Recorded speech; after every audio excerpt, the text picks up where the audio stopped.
Hi everyone, in this series I'm taking a look at the current F1 grid to bring you a little insight into the history behind each of the teams. Today it's the turn of Racing Point. This is a team which has only been in its present incarnation since 2019, but has a 30-year history in the sport. Racing Point came out of a turbulent transition from the Force India brand, having started its life as Jordan Racing. The team is hoping to complete its full transition in 2021 by rebranding as Aston Martin Racing. But we're jumping ahead. There's been a lot of interesting changes and challenges to get to this point. It was motorsport legend Eddie Jordan who founded his namesake, Jordan Racing, in the early 1980s to compete in the British F3 series, supporting drivers such as Martin Brundle and Eddie Irvine in his first few years. The team would jump up to the F3000 series from 1988, today's effective Formula 2 series, and the success continued, with the team taking victory on its first outing with Johnny Herbert, and the year after they eventually took the F3 title with future race winner Jean Alesi. Boosted by that success, they decided to form an F1 project for the 1991 season, changing their name to Jordan Grand Prix. Jordan teamed up with Ford to power the cars and signed Andrzej Cesaris and Bertrand Gachot in their first season. It was a very solid first season for the team as they eventually finished 5th in the Constructors. However, driver Gachot was unable to complete the season after being sent for prison for assaulting a taxi driver, interestingly enough.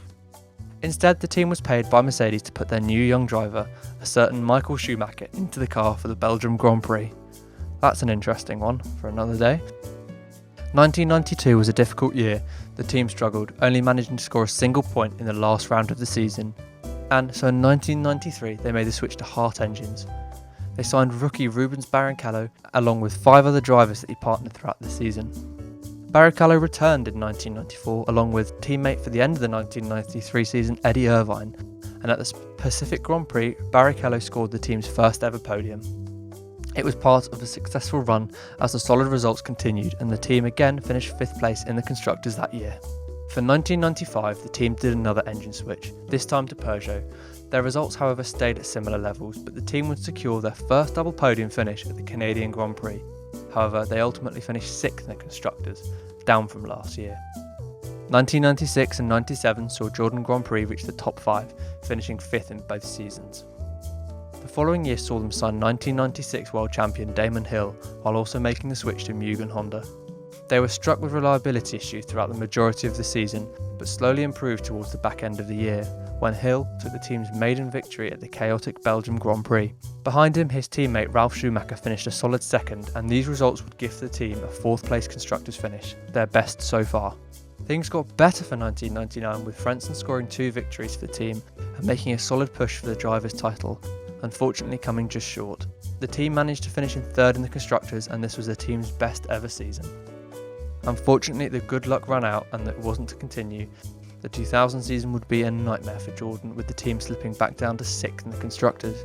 They eventually switched to factory-supplied Honda engines for 2001, but this unfortunately did not improve results either, as they would find their normal position of 5th in the Constructors again.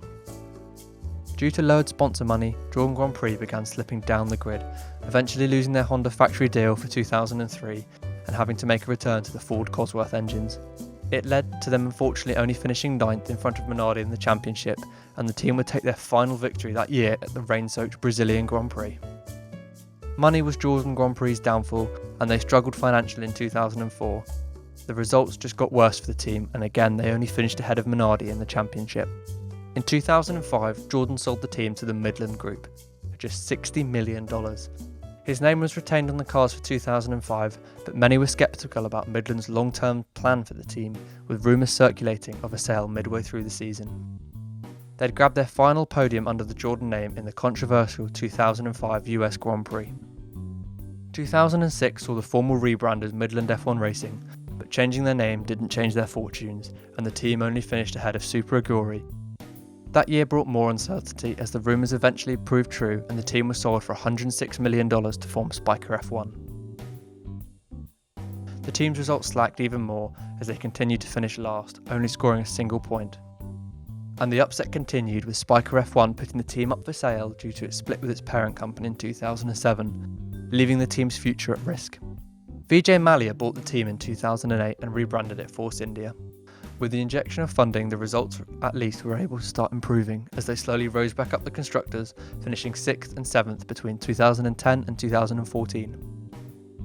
The team even enjoyed a new boost in the turbo hybrid era, with a 5th place finish in 2015, followed up by a pair of 4th places in 2016 and 2017. However, money issues again would rear its ugly head as team owner Vijay Mallya encountered financial issues, and in mid-2018 the team was forced into administration.